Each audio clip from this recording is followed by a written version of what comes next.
Hey everyone, welcome back to the Home of Thoughts, where I turn big news into fun, easy to understand stories for curious minds like yours.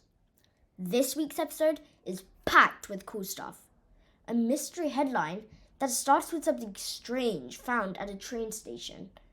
A big question that might change the way you think about food forever.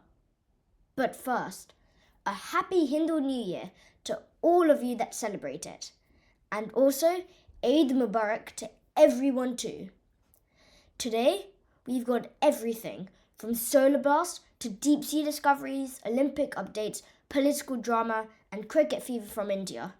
So sit back, relax, and let's dive into the most exciting news of the week. One thought at a time. Greenland is the world's largest island that isn't a continent, located way up north near the Arctic Circle. Even though it looks huge on a map, only around 56,000 people live there, about the size of a small town. Most of the land is covered in ice and is home to glaciers, polar bears, and Inuit communities who have lived there for thousands of years. Although Greenland is part of Denmark, it has its own local government. This week, US Vice President J.D. Vance visited a military base there called Pittafik Space Base and said that Denmark isn't doing enough to protect the island. President Trump has also been talking again about the idea of the US possibly taking over Greenland. This has made people in Greenland feel uneasy, as they don't want to be caught between two powerful countries. This week, there was a big security mistake in the United States.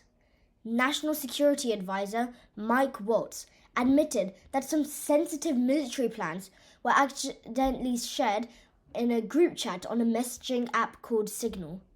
It's not the kind of thing you'd expect to see in a text message, and it raised a lot of eyebrows. President Donald Trump tried to calm everyone down by saying it was just an isolated mistake, meaning it only happened once and isn't part of a bigger problem. Still, many people are concerned because military information is supposed to be highly protected.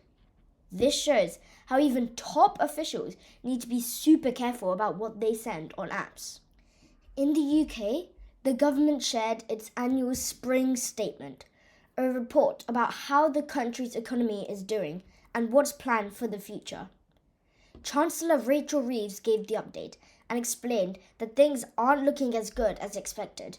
The Office for Budget Responsibility, a group that checks the government's finances, is expected to lower its predictions for how much the economy will grow this year, maybe even by half.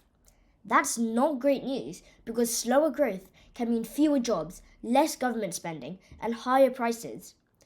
Reeves says the government is focused on keeping things stable while the country works through these challenges. And now, it's time for a mystery headline. Ready for this? At a small train station in northern Italy, something very strange happened. A suitcase was found sitting alone on platform 4. No tags, no name, no owner in sight. But when station staff opened it, things got even weirder. Inside were ancient-looking maps, handwritten notes in 3 different languages, a compass that didn't point north, and a mysterious photo of a mountain no one could recognize.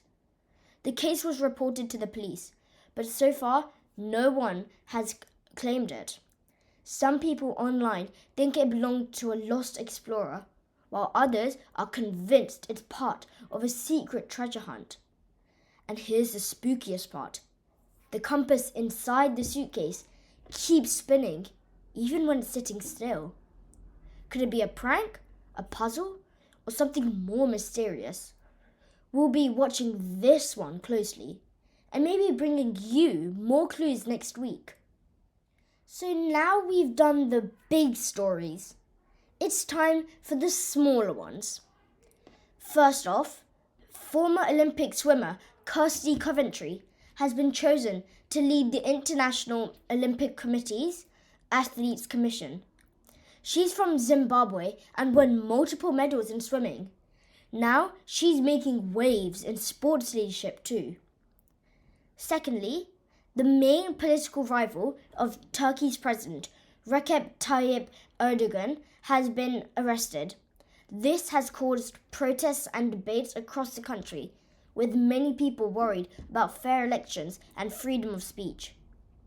Thirdly, scientists from the Ocean Census Project have discovered 886 new ocean species. These amazing creatures were found deep under the sea, and many of them have never been seen before. Who knows what else is hiding in the ocean?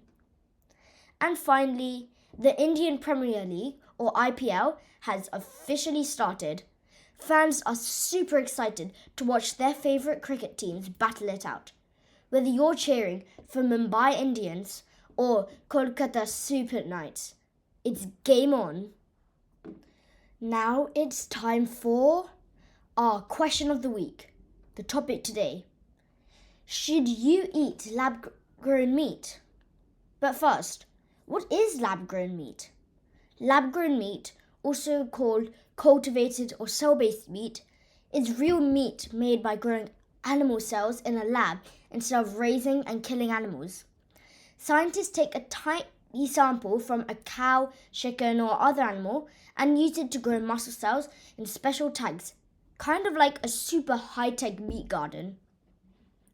Some people say it's great because no animals are harmed, it could help reduce pollution, it uses less land and water. Others are unsure and say it's still new and a bit weird, it might be expensive, we don't know how it tastes yet. What do you think? Would you eat lab-grown meat, or would you stick to regular meat, or even go full veggie? Tell us in the comments, and we might feature your answer next week. And that's a wrap for this week's news adventure. Don't forget to answer our question of the week. Should you eat lab-grown meat? Drop your answers in the comments below, and you might get a shout out in next week's episode. If you had fun, be sure to like, subscribe, and tap that bell so you never miss a story.